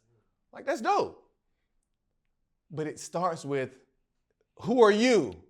Who's your character? Anybody can't text me and ask me for a battery. I don't know you. Do I feel like responding? Am I in that place where I want to give you a battery? But it came from somebody that's solid, so I said yes. Yes.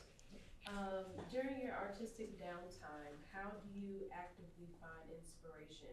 And downtime, I know a lot of us probably share this, that we think that that's like, we feel like we're failing because we're not working. But I personally started to look at it like, when you go to the gym, you rest, and you come back and you're stronger. So how do you actively find inspiration during those moments? I'm constantly looking at photographers' work. I'm on other photographers' pages. I'll go to your page, and then I'll see who liking your work and see if it's a photographer. And then I'll go to his page, and I'll get to going and scrolling and looking at his work. I'm constantly studying other people's work. I stay on his page studying his lighting. He don't even know that. I'd be on his page looking at his lighting. You know what I'm saying? How he lighting his subjects. Yeah, his lighting game is crazy. So I'm constantly looking at other people's work. That inspires me, because I don't shoot every day. You know what I mean? I'm not shooting every day. But you don't have to shoot every day, you know? So you kind of broke down for us through different anecdotes, your journey from you set a goal, okay, I'm gonna go get that, the next one, and then the next one. As you're looking at continuing to, everybody has their own mountain that they're trying to scale. I guess if you could direct us to a point of what's next, and it doesn't have to be a particular project or any particular thing, but what do you see for yourself as the vision for where you're going next and why? What's my vision? What's next and why? So now I'm at a place in my life. I've been shooting 30 years. I'm at a place in my life now where my work is content now. It's content. So I just did a deal with Mass Appeal. And Mass Appeal, what they're doing now is they're getting ready to jump into the remember the shows of the artists, where are they now, or something like that. Anyway, Mass Appeal is gonna do on, I forgot what network, but they're taking artists and they're doing like a documentary on the artist, if you will, like TV One do those old school, unsung. So Mass Appeal is doing that now. And the first artist up is Lil Jon. So I don't even know how they found me. It goes from, you search enough stuff or whatever, but and also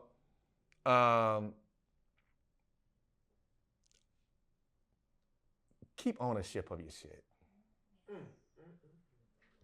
Keep ownership of your work. When my son told me, he said, "Dad, I'm gonna use that picture for my album cover," and the baby picture, him naked on there, and I was like, "Wow, really?"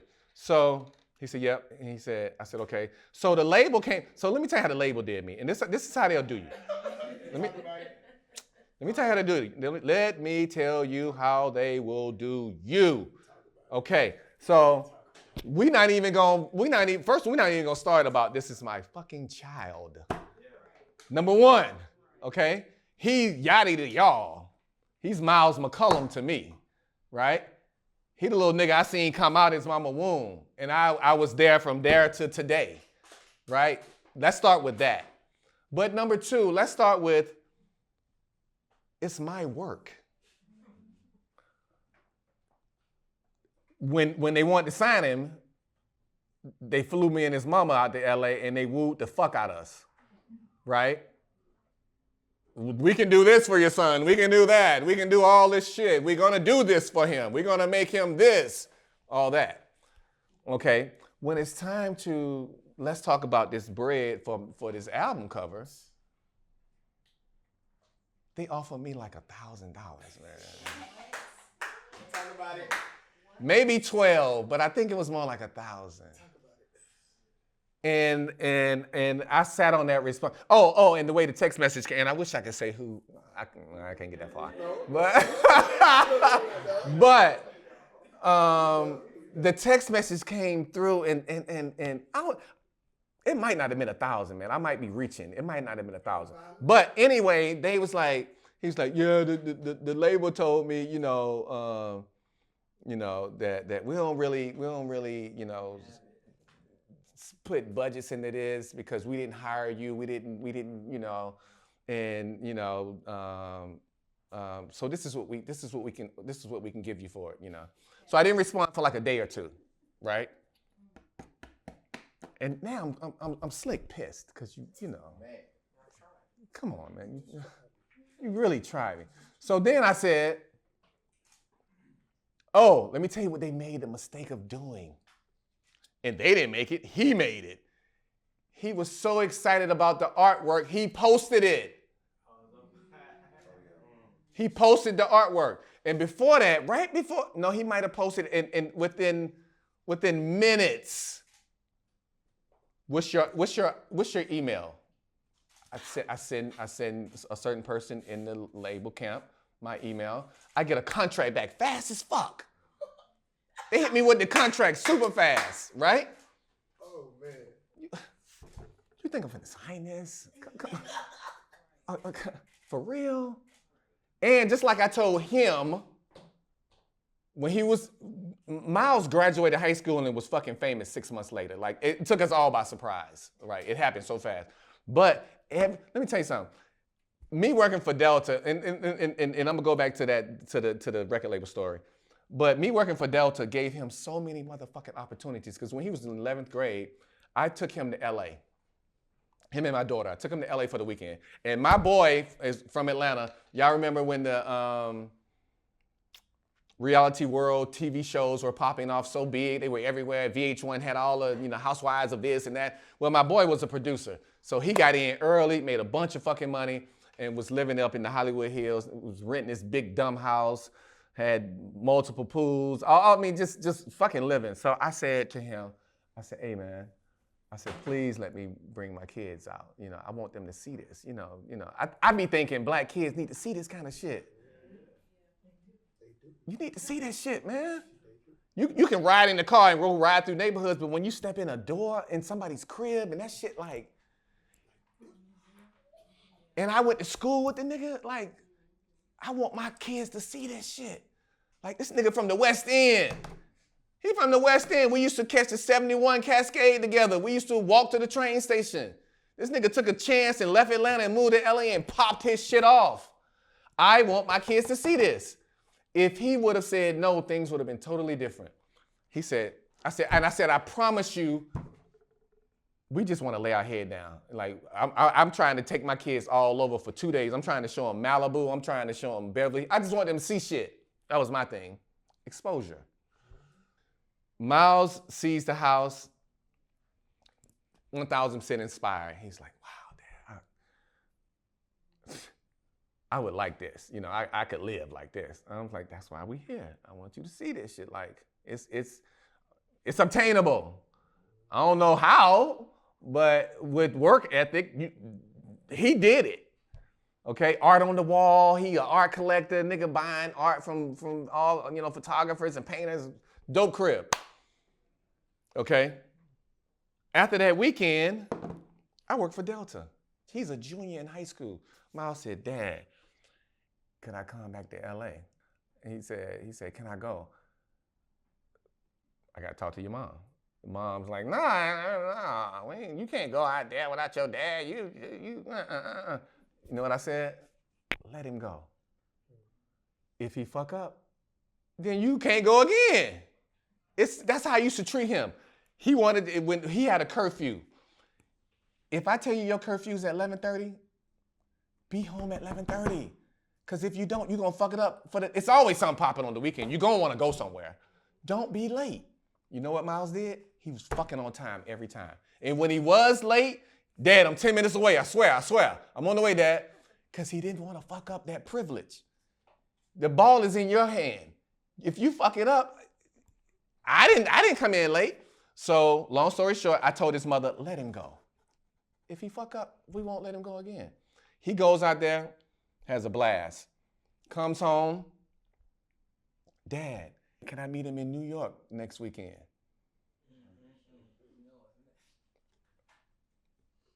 Mama still on that. Why you letting him go? Why you doing that? Let the boy go. He's showing you he's mature enough. We slip him $50, $60. He don't need much. He eat pizza. Shit, he don't need much.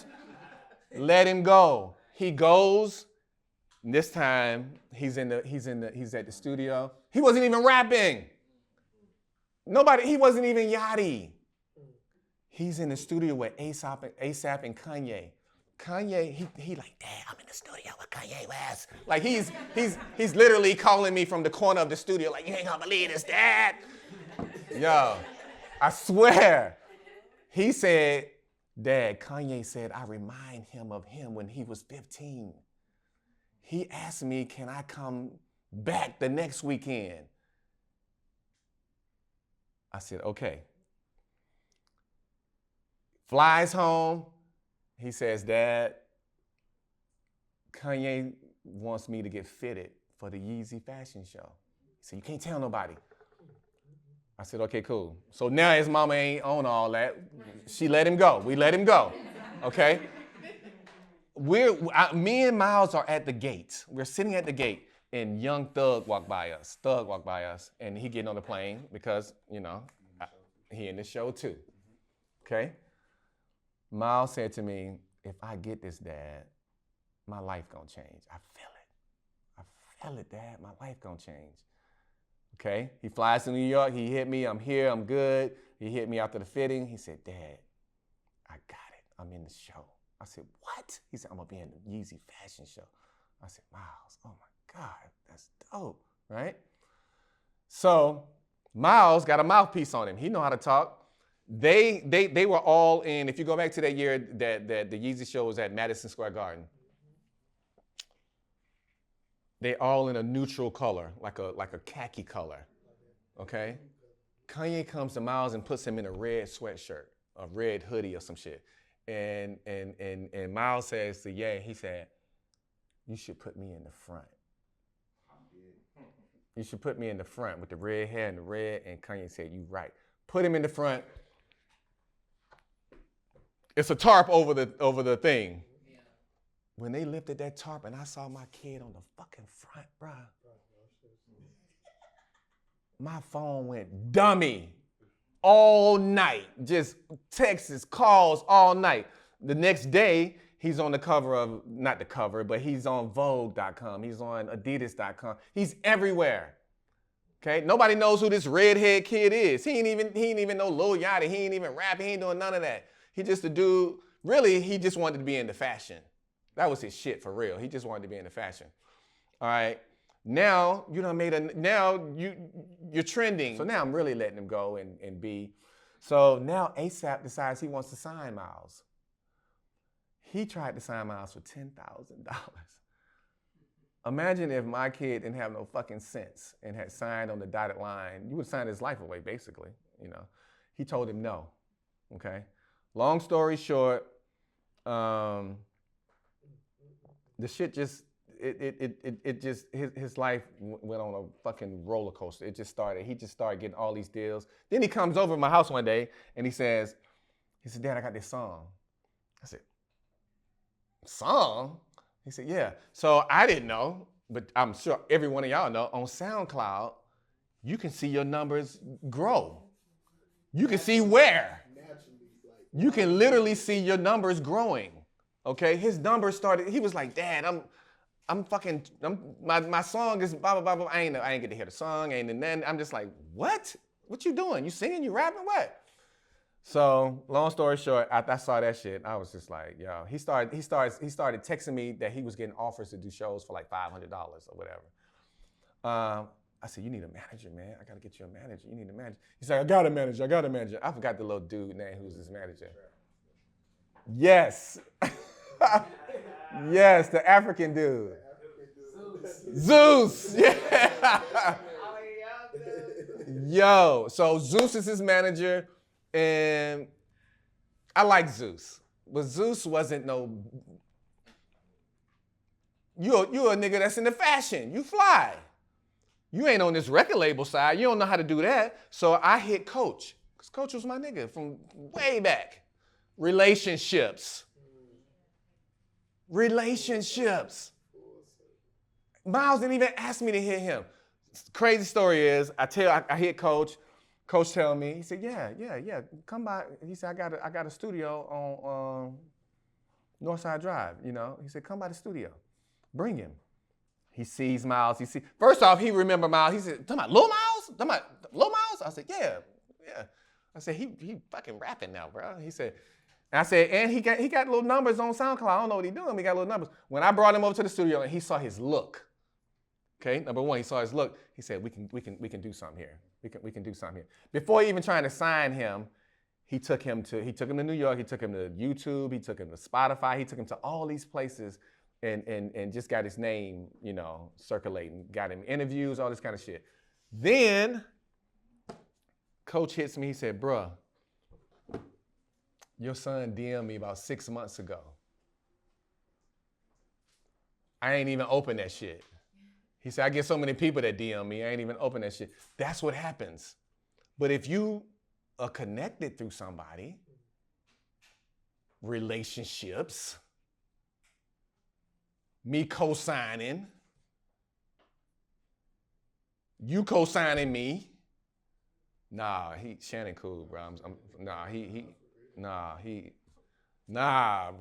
You know, you give somebody that, they like, okay, I'm and the rest is history.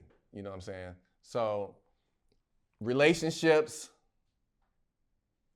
we ain't even talking about a camera right now. We talking about you. We talking about you. Before you even pick up the fucking camera. It's like if you take gun lessons. They give you gun safety before you can go in there and start fucking, you know. Safety, in this case, before picking up the camera, character, exposure.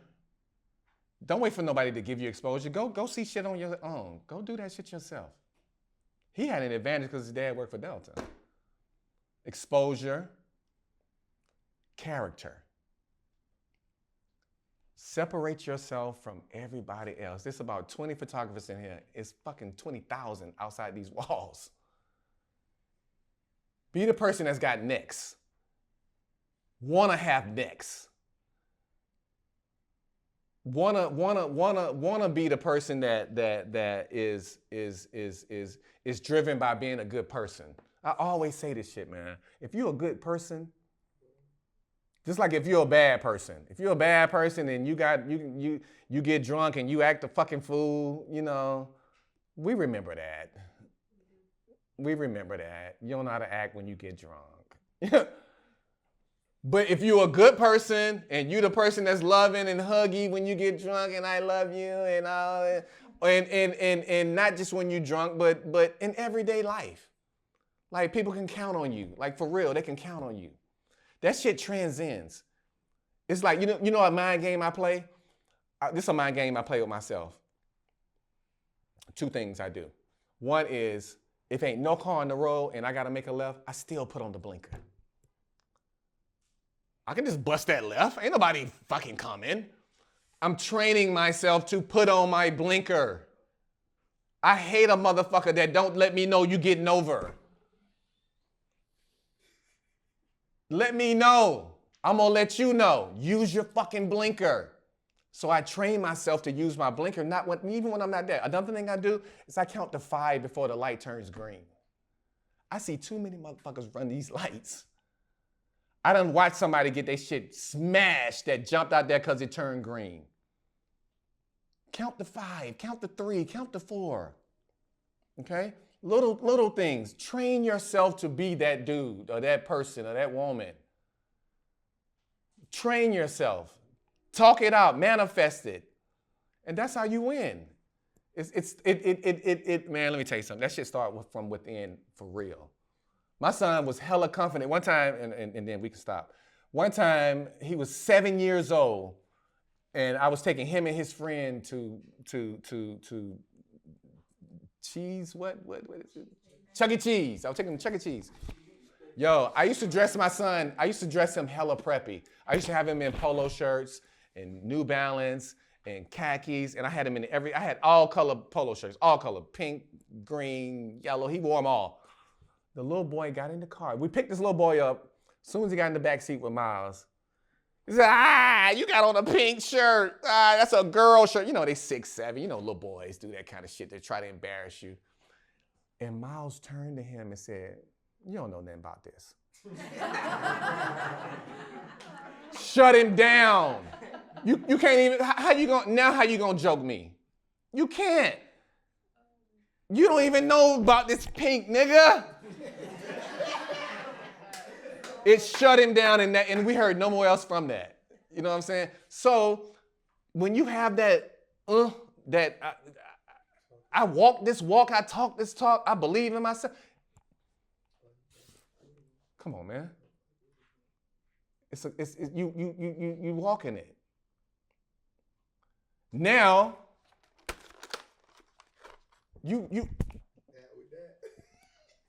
now I'm here with it.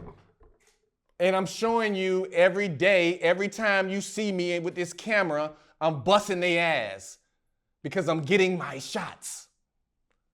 When I shoot, if I'm shooting an event, if I'm shooting not just an artist, I'm shooting a show, if I'm shooting anything, I am looking for shots. I'm not waiting on a shot to come to me.